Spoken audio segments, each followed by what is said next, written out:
Samud qavmi bir-biriga qarata qahqah otib payg'ambarning ustidan kulishar ekan, Solih alayhissalom ularga qarata, "Bo'ldimi?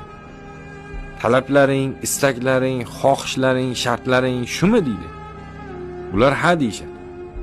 Agar deydi Solih alayhissalom, dunyoning eng katta tuyasi, rangi qizil, junlari uzun, qornida 10 oylik homilasi bilan mana shu ko'rsatgan harsang toshlaringning ichidan yorib chiqib kelsa va ana shu tuya suv ichganda bir kun to'xtamasdan suv ichsa, ya'ni kim hozirgi tilaklaring tamomiyla bajarilsa, sizlar shirkni tark etib Allohning yakka iloh ekanligiga, undan boshqa buyuk zot yo'q ekanligiga iymon keltirasizlarmi deganida qavm aytadiki, "Ha, albatta.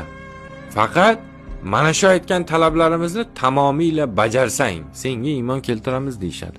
Unda deydi Solih alayhissalom, qishloqdagi butun haloyiqni yig'ib kelinglar deydi.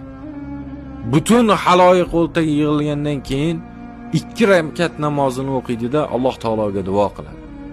Payg'ambarlarning duosi ijobat, birodar.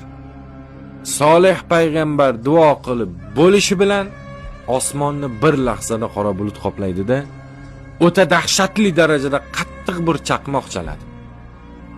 Haligi chalgan chaqmoq boya qavm ko'rsatgan harsangga kelib tushib, harsang 2 ga ajraladi va ichidan esa xuddi Samud qavmi zakas qilgandek hali insoniyat tarixida ko'rilmagan bahaybat bir tuya chiqib keladi.